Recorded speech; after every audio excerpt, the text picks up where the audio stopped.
नमस्कार। आप सबका स्वागत है हमारे मंच में। आज जैसे कि आप सबको मालूम है कि वैलेंटाइन डे मनाया जा रहा है।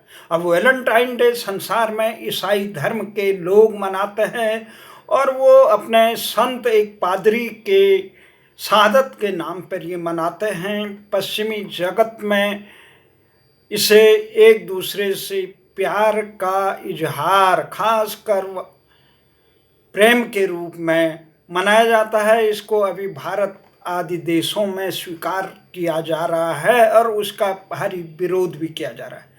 जहां भारत एक सनातन में दिव्य प्रेम के जो अर्थ था वो वैलेंटाइन डे नहीं है। वैलेंटाइन डे हकीकत में बाजार के रूप में मनाया जाता है। अमेरिका सहित सारे संसार शायद देश में जो ग्रीटिंग का, जो कागजों में एक दूसरे को बधाई देने का संदेश का है, वो एक बाजार ने बहुत बड़ा सा शिकंजा इसमें कस लिया है।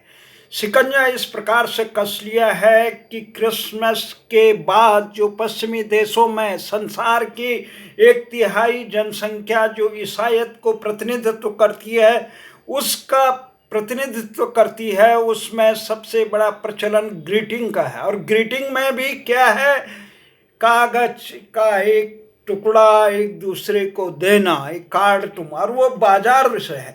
संसार का सारे इस समय से पश्चिमी देशों के प्रभाव में है। यहाँ का सारे अर्थव्यवस्था, शिक्षा, चिकित्सा से लेकर सारे संस्थान, भारत जैसे प्राचीन देश भी जो अपनी संस्कृति में जो सनातन धर्म की संस्कृति है उसको छोड़कर पश्चिमी मूल्यों को पश्चिम द्वारा बताए गए, चाहे चिकित्सा शास्त्र हो, शिक्षा हो या सोच का दायरा हो, शासन प्रशासन का हो, अर्थशास्त्र का हो, जीवन के नजरिया का हो, ये सब पश्चिमी दृष्टिकोण से दिखता है। इसका मूल कारण है कि पश्चिमी शिक्षा का इस प्रकार से प्रादुर्भाव है। भारत की पूरी व्यवस्था, भले ही अंग्रेज 1947 को भारत को छोड़ गए, आज भी भारत की पूरी व्यवस्था अंग्रेजियत के शिकंजे में है। अंग्रेजी भाषा से ही यहाँ शिक्षा, रोजगार, न्याय, शासन चलता है।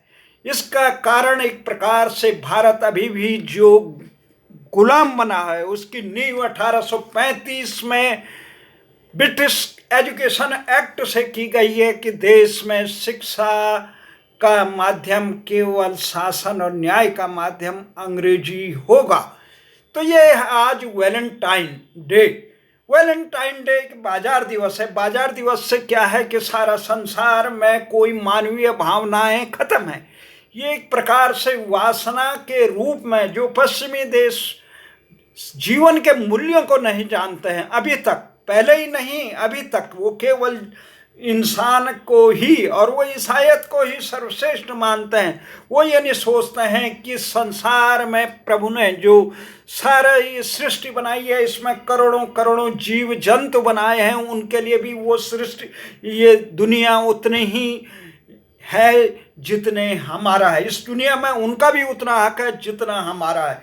तो ये बताया जाता है कि ये एक बाजार जो अंग्रेजियत व्यवस्था का शिकंजा, जिसने रेड इंडियनों का खात्मा करके अमेरिका में कब्जा कर लिया, जिस ईसाईयत ने पूरे संसार को अपना गुलाम बनाकर ईसाईयत बनाने के लिए पूरा संसार में इस प्रकार से रक्तपात किया, 200 सालों तक भारत को गुलाम बनाया, और आज भी ईसाई मिशनरी शिक्षा और चिकित्सा के नाम पर पूरे विश्व में मानव कल्याण के नाम पर धर्मांतरण में लगी हुई है।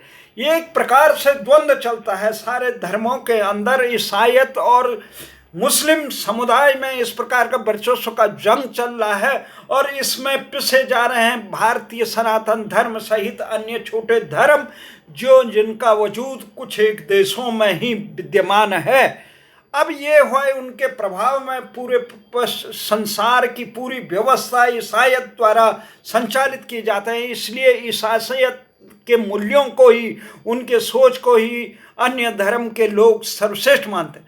हमारे धर्म में यह सिखाया गया है, जो श्रेष्ठ हो, जो विशिष्ट हो, उसे अनुकरण करो, उसे ग्रहण करो, जो गलत है उसे करो। और हमें प्रेम का बताया जा रहा है। जिस ईसाईयत में अधिकांश जो पश्चिमी देशों की संस्कृति थी उसमें परिवार को भी आनंद के मार्ग में बाधक समझा जाता था, स्त्रियों को भी उपभोग की वस्तु समझा जाता था।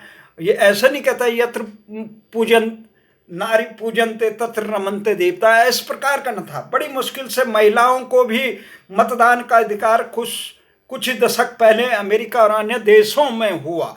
तो ये प्रकार है। आज हम इस देश में हमारा तो ये मानना है जो वासना के दृष्टि से करते हैं, प्रेम को नहीं समझते हैं, वही वैलेंटाइन डे मनाते हैं। और हमारा ये मानना है कि जो हमारे यहाँ किसी शायर ने कहा भारत में किस प्रकार से प्रेम है, समर्पण का नाम प्रेम है और सबके कल्याण का नाम प्रेम है, सत्य का नाम प्रेम है। इसमें एक शायर ने कहा था कि मोहब्बत में ये ताकत है कि बंदे से खुदा कर दे, मोहब्बत में ये ताकत है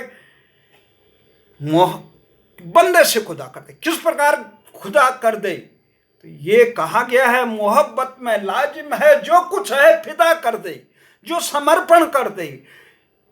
मोहब्बत शोषण का नाम नहीं है, वासना का नहीं। मोहब्बत में ये लाजिम है जो कुछ है फिदा कर दे, मोहब्बत में ताकत है बंदे से खुदा कर दे। समर्पण का नाम दूसरे के लिए अपना अस्तित्व मिटा के दूसरे के लिए कल्याण के लिए समर्पित होना, उसी को प्रेम कहते हैं। जिसे कहते हैं हरि व्यापक सर्वत्र समाना, प्रेम से प्रकट हो ही में जाना।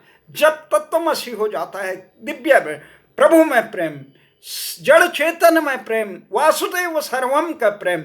हमारे यहाँ और पश्चिमी देशों में शरीरों का मेरा वो देह वो आत्मा का अर्थ नहीं समझते हैं। वो शरीर को ही देह को वासना जबकि तनाव लाती है। प्रेम एक वस्तु भी जीवंत हो उठती है। पत्थर और वृक्ष से तुम बातें करते हो, सूरज और चांद समेत सारी सृष्टि सजीव और दिव्य हो जाती है। वासना से सजीव प्राणी भी एक वस्तु बन जाता है। वासना तनाव लाती है, प्रेम विश्वास लाता है। वासना कपट और छल है, प्रेम